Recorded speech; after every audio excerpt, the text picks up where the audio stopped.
Jangan lupa like, komen, dan subscribe channel YouTube TVRI Bengkulu, serta nyalakan lonceng notifikasinya.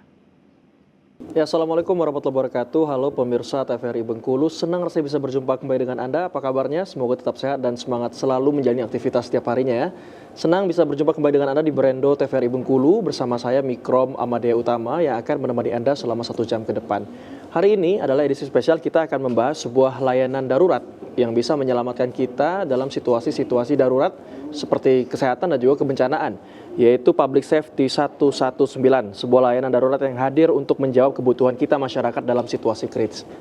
Dan tentunya kami sudah menghadirkan 2 narasumber hebat yang sudah bersama kita di tengah kita di studio pada hari ini.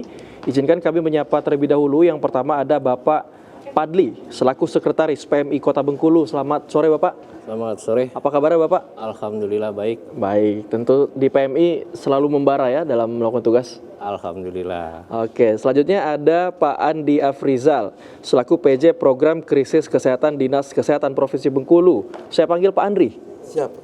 Apa kabarnya Pak Andri? Alhamdulillah sehat. Alhamdulillah sehat. Oke, Bapak-Bapak sekalian, hari ini kita mau berbincang soal Public Safety 119. Mungkin ada masyarakat, teman-teman pemirsa Berendo TVRI Bengkulu yang sudah tahu, tapi mungkin ada beberapa yang belum tahu tentang informasi kehadiran Public Safety 119, sebuah layanan darurat ya kalau kita menyebutnya. Saya mau ke Pak Andri dulu. Sebenarnya Public Safety 119 dan konsep layanannya itu seperti apa sih Pak? Mungkin bisa dijelaskan ke pemirsa Berendo TVRI Bengkulu. Ya. PSC 119 ini sudah dipermenkeskan ya. Sejak tahun 2016 itu. Ya. Sudah dibentuk. Ini fungsinya itu untuk memberi layanan kegawat daruratan, untuk memberikan pertolongan yang cepat dan akurat kepada masyarakat. Intinya seperti itu. Jadi dalam pelayanannya itu nanti akan ada ambulan dan petugas kesehatan yang terlatih, dengan masyarakat bisa menghubungi call centernya itu 119 nantinya seperti itu. Jadi intinya masyarakat dengan cepat mendapat layanan kesehatan yang berbasis dengan mutu pelayanan kesehatan yang baik seperti itu. Jadi call center ini di-handling oleh Kementerian Kesehatan Pusat Pak ya. Kalau teknisnya sendiri seperti apa Pak? Ya, nanti kalau seandainya ya, ini kan pelayanannya itu untuk pelayanan kegawat daruratan sehari-hari maupun kebencanaan. Ya. Jadi kalau masyarakat ingin membutuhkan pelayanan tersebut, mereka bisa menghubungi 119. Nanti 119 akan terhubung ke pusat. Di Kementerian Kesehatan, kemudian akan disampaikan ke tempat lokasi di mana masyarakat penelpon itu yang terdekat. Nanti akan dilakukan cepat pelayanannya. Jadi memang bisa juga nanti dipakai nomor call yang ada beberapa yang belum memiliki 119 kabupaten lain, bisa nomor yang terdaftar di daerah mereka seperti itu. Oke, jadi pusat dan daerah juga terintegrasi dalam melaksanakan call center 119 ini ya Pak? Iya, benar. Oke, kalau dari PM ini, saya mau ke Pak Padli. Kalau melihatnya sejauh ini layanan 119 ini relevankah dalam merespon aduan-aduan masyarakat Bengkulu? Oke, baik. Jadi pemirsa Kota Bengkulu, Provinsi Bengkulu, saya basisnya adalah orang kesehatan. Saya seorang perawat. Saya juga pernah di Rumah Sakit M. Yunus. Saya melihat bagaimana kondisi saat ini, kondisi yang angka kematian akibat kecelakaan yang mana penanganan di lapangan itu terlambat, Mas. Jadi melihat jauh lamanya pertolongan ketika terjadi kecelakaan, sehingga korban itu banyak yang kehilangan darah yang banyak, kemudian sampai ke rumah sakitnya lama. Maka saya merasa bersama kawan-kawan berharap bahwa Public Safety Center ini, yang call centernya adalah 119 ini, bisa terwujud nyata di Provinsi Bengkulu, semua kabupaten kota ini bisa berjalan dengan baik. Karena PSC ini, atau sering kita sebut juga SPGDT, Sistem Penanggulangan Gawat Darurat Terpadu ini adalah sebuah program, saya ingat betul ketika zamannya Ibu Menteri, periode pertama Bapak Jokowi, bahwa Kementerian Kesehatan itu memperoleh penghargaan atas inovasi yang dibuat pada waktu itu oleh Menteri Kesehatan, yaitu salah satunya adalah Public Service Center 119. Oke. Jadi kami PMI selama ini kami sudah melakukan pelayanan kepada masyarakat, seperti contoh beberapa minggu atau bulan yang lalu kasus korban kecelakaan di lalu lintas tertimpa pohon di Pantai Panjang. Tentunya waktu itu kita tahu semua. Nah, kami sudah beberapa kali kejadian di Pantai Panjang. Kebetulan markas kami, kantor PMI Kota itu di sebelah BIM. Jadi kami beberapa kali dihubungi oleh masyarakat ketika terjadi kecelakaan di daerah Pantai Panjang.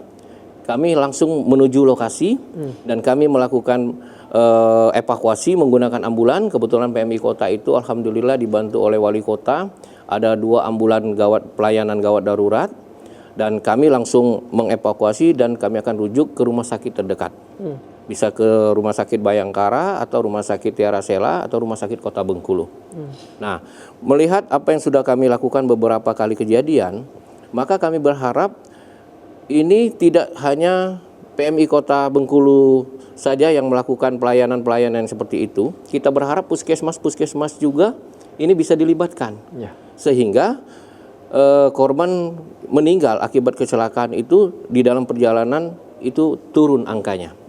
Nah, ini harapan kita, sehingga kami selalu mendorong, meminta kepada pemerintah bahwa PSC 119 ini sangat penting, Mas. Ya, jadi memang sangat krusial. Momen krusialnya itu adalah ketika banyak korban keguguran adalah karena kecepatan pengantaran korban tadi. Betul. Ya Pak. Dan diharapkan hadirnya PSC 119 ini bisa menjawab tantangan tersebut. Betul. Ya. Nah, karena dia punya respon time. Jadi respon time itu diharapkan 10 menit itu sudah ada di lapangan. Ketika terjadi bencana, ada laporan masyarakat, dalam waktu kurang dari 10 menit, hendaknya pertolongan itu sudah ada di lapangan.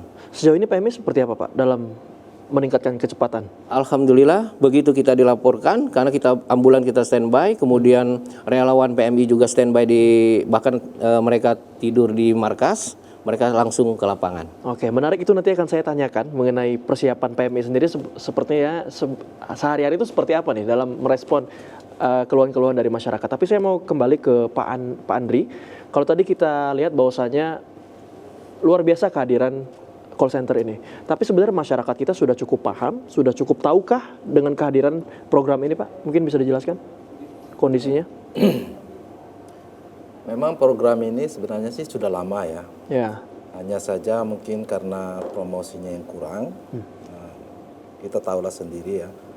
Tapi yang jelasnya masyarakat kayaknya sih, sepengetahuan saya, ini kurang tahu ya tentang hadirnya PSC ini. Karena mereka tahunya banyaknya tentang bantuan-bantuan kesehatan seperti ambulan-ambulan biasa seperti itu kan. Memang sendiri kalau di Kota Bengkulu sendiri memang belum ada PSC. Belum terbentuk PSC di khusus kota seperti itu kan. Jadi kita bisa lihat juga di kota juga jarang ada namanya ambulan yang warawiri dengan merek PSC 119. Okay. Apalagi Kota Bengkulu alhamdulillah juga ada bantuan juga seperti layanan antar jemput pasien sakit ya. Walaupun itu tidak secara menyeluruh menggambarkan tentang pelayanan kesehatan darurat terpadu. Itu kan karena dia juga tidak spesifik. Karena dalam PSC ini kita membutuhkan itu bukan cuma ambulan untuk antar jemput saja. Kita membutuhkan tenaga yang profesional. Yang dapat menangani pasien langsung di tempat. Ya, karena salah penanganan di awal-awal penanganan itu akan berisiko. Efeknya akan lain lagi ya. Seperti lambat penanganan atau salah penanganan bahkan bisa membuat pasien cedera lebih berat, bahkan bisa menimbulkan kematian akibat dari salah penanganan tersebut. Makanya call center ini sebenarnya penting, tapi ya kita masih membutuhkan biaya, anggaran, ataupun pelatihan-pelatihan terhadap petugas kesehatan dan sarana-sarananya. Ya, tentu kesiapan kita juga bukan hanya sebelum ke rumah sakit, tapi di rumah sakit juga harus siap ya, baik itu dari tenaga dan fasilitas. Benar. Ya, tapi nanti kita akan lanjutkan perbincangan kita, Pak, setelah jeda pariwara berikut ini. Jangan kemana-mana, hanya di TVRI, Berendo TVRI Bengkulu, jangan kemana-mana, tetap bersama kami.